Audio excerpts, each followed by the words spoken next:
కలువరి మహిమా శుభ సందేశం. ఒకవేళ గనక ఈ తుయతైర సంఘం గురించి మీరు చెప్పండి, వాళ్ళ గురించి ఏదైనా అంటే ఒక్క చెడ్డ విషయాన్ని కూడా మనము చెప్పలేము. ఎందుకంటే అన్ని మంచి విషయాలే ఉన్నాయి. అయినప్పటికీ దేవుడు ఏమంటున్నాడంటే, ఆయనను నీ మీద తప్పు ఒకటి నేను మోపవలసి ఉన్నది.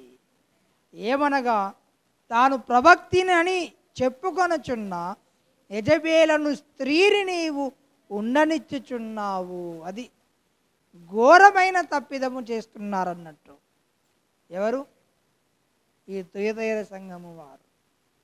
వీళ్ళకు క్రియలలో తక్కువ లేరు, ప్రేమలో తక్కువ లేదు, విశ్వాసంలో తక్కువ లేదు, పరిచయంలో తక్కువ లేదు, సహనంలో తక్కువ లేదు.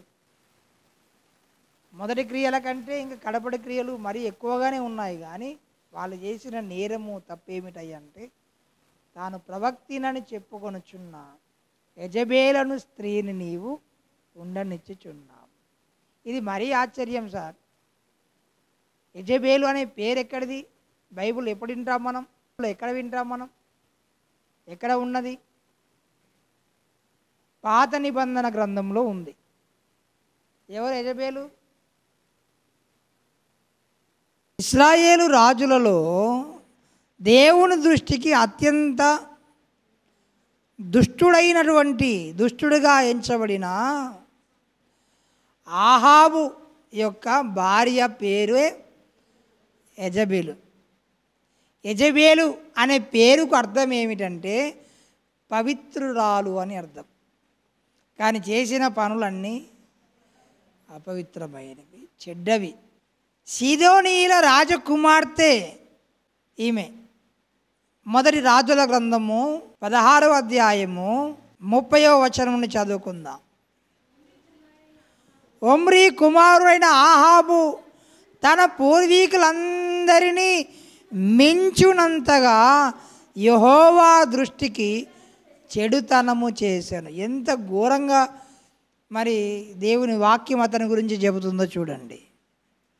అంటే అతని పూర్వీకులు కూడా యెహోవా దృష్టికి ఎలా నడిచారట? చెడుతనమునే చేశారంట. అయితే వాళ్ళందరినీ తలదన్నే రీతిలో ఇతడు ఇంకా దుష్టుడిగా ఉన్నాడట. తన పూర్వీకులందరినీ మించినంతగా యెహోవా దృష్టికి చెడుతనమును చేసిన. 31 నెబాతు కుమారుడైన యరొబాము జరిగించిన పాపక్రియలను అనుసరించి నడుచుకొనుట స్వల్ప సంగతి అనుకొని అతడు సీదోనీయులకు రాజైన ఎత్బయలు కుమార్తె అయిన యెజబేలును వివాహము చేసుకొని బయలుదేవతను పూజించుచు వానికి మ్రొక్కి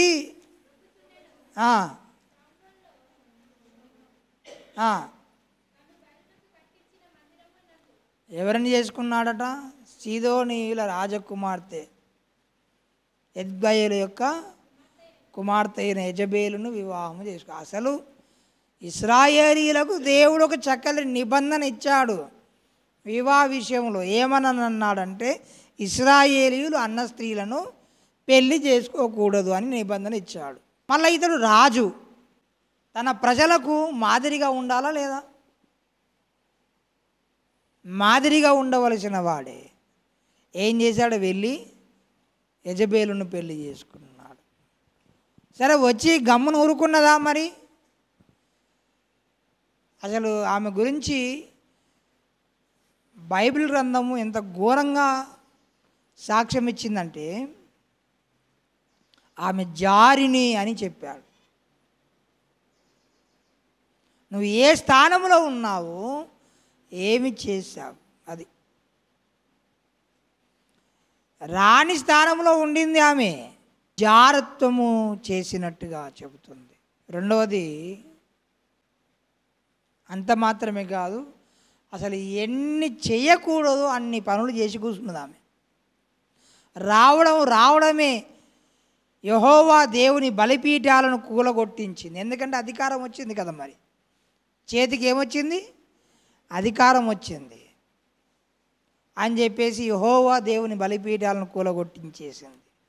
యెహోవా దేవుని ప్రవక్తలను చంపించింది.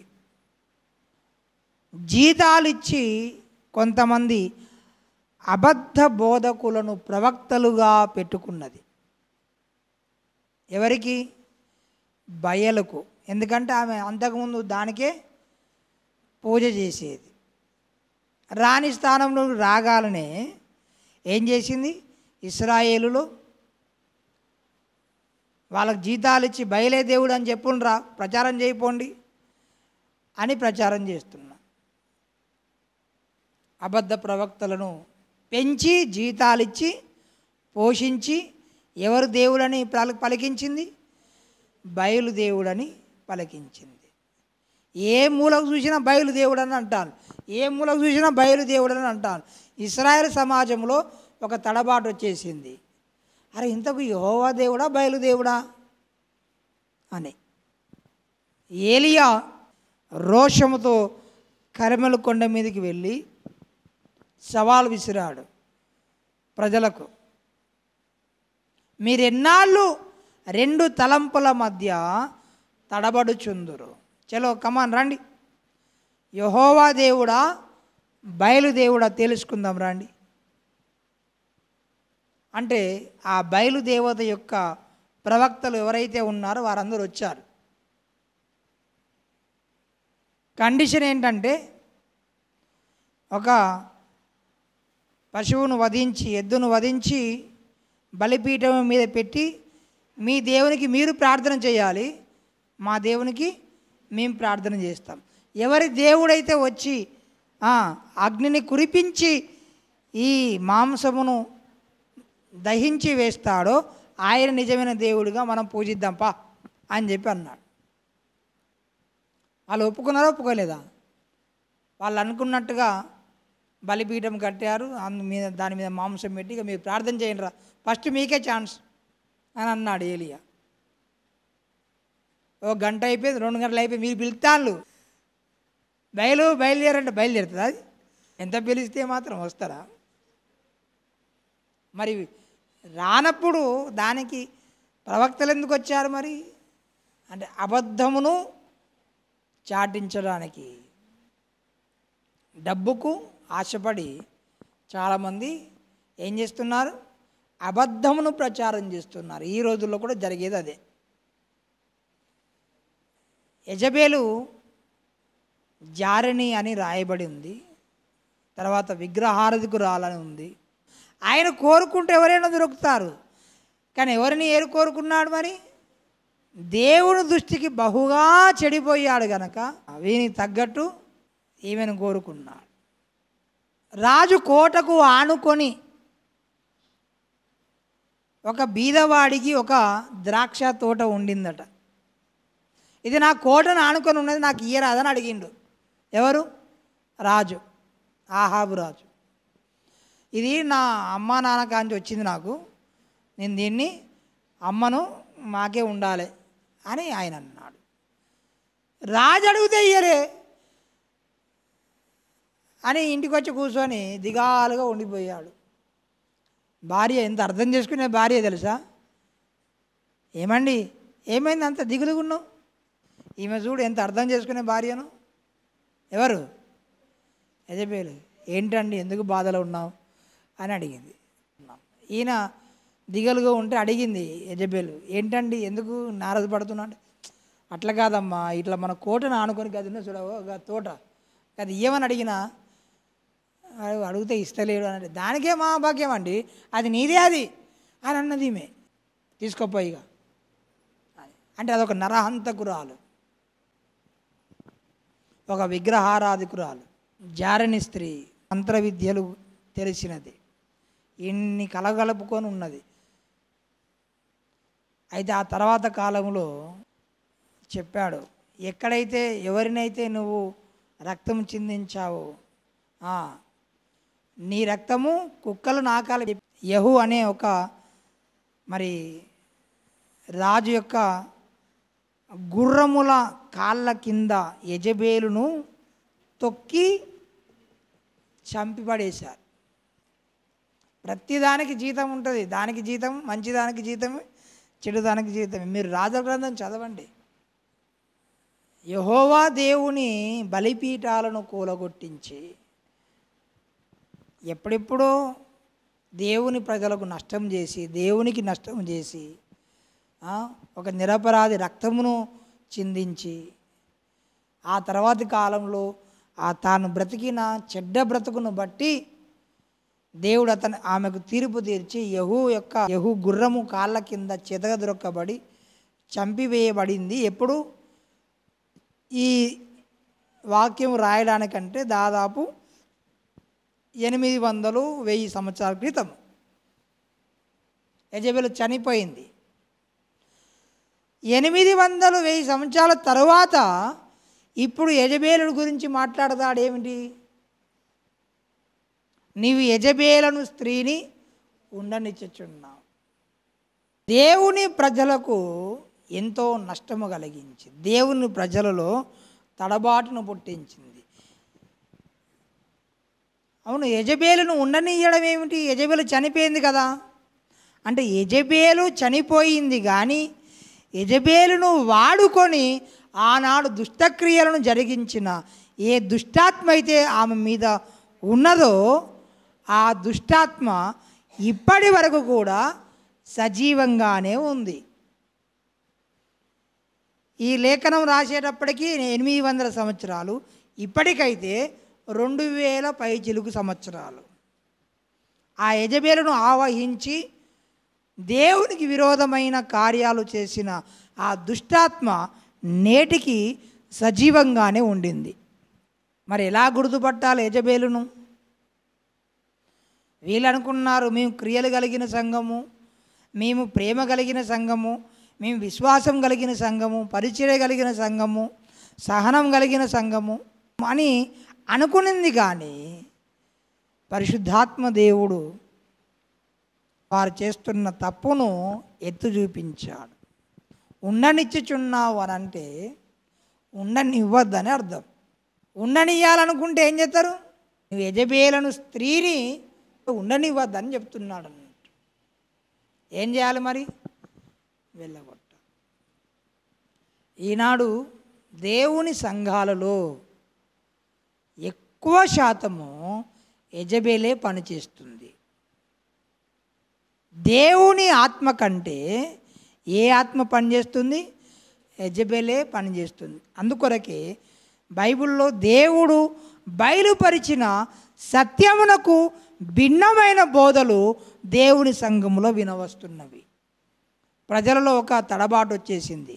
ఒక ఆయన వచ్చి ఇగో ఇదే కరెక్ట్ అని చెప్తాడు, ఇంకొక ఆయన వచ్చి దానికి వేరుగా బోధ చేస్తాడు. ప్రజలేమో కన్ఫ్యూజన్లో ఉంటారు. ఈ బోధ కరెక్టా, ఆ బోధ కరెక్టా? ఒకరు భాషలు మాట్లాడాలి, పరిశుద్ధాత్మను పొందుకోవాలని ఒకరు బోధ చేస్తే, భాషలు మాట్లాడితే వానికి దయ్యం పట్టిందని ఇంకోటి బోధ చేస్తున్నాడు. ఈ రెండిట్లో దేని నమ్మాలి? ప్రజలలో కన్ఫ్యూజన్.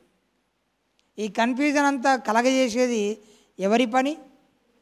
యెజబెలు ఆత్మ చేసే పని. లేదంటారా దేవుని సంఘములో ఈనాడు యెజబెలు కార్యాలు జరగట్లేదా? ఇక ఇంకో పని చెప్పుకుంటే అది నా దాసులకు ఏం బోధిస్తుందట? జారత్వము చేయుటకు నేర్పిస్తున్నదట. అపవిత్రంగా జీవించడం నేర్పిస్తుంది. దేవుడు పరిశుద్ధుడు. మనం సేవించుచున్న దేవుడు ఏమై ఉన్నాడు? పరిశుద్ధుడు. ఆయన పరిశుద్ధతనే కోరుకుంటాడు. ఆయన అపవిత్రులుగా జీవిస్తారంటే ఊరుకోడు ఆయన. అసలు పరిశుద్ధత లేకుండా ఎవడు ప్రభువును చూడలేడు అని అన్నాడు. హెబ్రీయులకు రాసిన పత్రిక 12వ అధ్యాయము 14వ వచనం. అందరితోనూ సమాధానమును పరిశుద్ధతయు కలిగి ఉండుటకు ప్రయత్నించుడి. సమాధానము పరిశుద్ధత లేకుండా అని అన్నాడా? కొన్నిసార్లు నువ్వు సమాధానముగా ఉందామని ప్రయత్నం చేసినా అవతల వాడు ఒప్పుకోకపోవచ్చు. అందుకొరకే దాన్ని ఎగ్జిబిషన్ చేశాడు అక్కడ. సమాధానము పరిశుద్ధత కలిగి ఉండటకు ప్రయత్నం చేయాలి. ఎవరితో పంచాయతీ పెట్టుకోవద్దు. మనం ఏం చేయాలి? సమాధానంగా ఉండడానికి ప్రయత్నం చేయాలి. ఆ తర్వాత పరిశుద్ధత లేకుండా ఎవడును ప్రభువును చూడడు. చిన్నపిల్లలైనా, యవనస్తులైనా, పెద్దలైనా, వృద్ధులైనా గుడ్డిగా మనం నమ్మాల్సింది ఏంటంటే దేవునికి అపవిత్రత అంటే ఇష్టము లేదు. పరిశుద్ధతయే ఎన్నటెన్నిటికి నీవు కోరదగినది. మీరు పరిశుద్ధులగుటయే దేవుని చిత్తము. మీరు పరిశుద్ధులగుట కొరకే ఆయన మిమ్మల్ని పిలిచెను, కానీ అపవిత్రులుగా ఉండడానికి ఆయన మిమ్మల్ని పిలవలేదు. పరిశుద్ధపరచబడి పరిశుద్ధులుగా ఉండుటకు ఆయన మనలను పిలుచుకున్నాడు. కొరింథీయులకు రాసిన మొదటి కొరింథీ పత్రిక 1వ అధ్యాయము 2వ వచనం. కొరింథీలోనున్న దేవుని సంఘమునకు అనగా క్రీస్తు యేసునందు పరిశుద్ధపరచబడిన వారై పరిశుద్ధులుగా ఉండుటకు పిలువబడిన వారికిని చాలు. మొదట ఏం చేయబడాలి? పరిశుద్ధపరచబడాలి. తర్వాత పరిశుద్ధులుగా జీవించాలి. వీళ్ళ దేవుడు ఏం చెప్తున్నాడంటే అంటున్నాడు మొన్నొకడు, పాపం చెయ్యండిరా, మళ్ళీ వచ్చి ఒప్పుకొని యేసయ్య శరీరం రక్తమని త్రాగండిరా, మీరు పరిశుద్ధమైపోతారు అని చెప్పిండట. వానికి అట్లా అర్థమైందట. అట్లా అని చెప్పాడా? మీరు పరిశుద్ధపరచబడి పరిశుద్ధులుగా ఉండుటకు పిలువబడిన వారని అంటున్నాడు. నేటి దేవుని సంఘములో యెజబేలు రాజ్యమేలుతాంది. మామూలుగా కాదు, మళ్ళా అతి భయంకరంగా రాజ్యమేలుతాంది.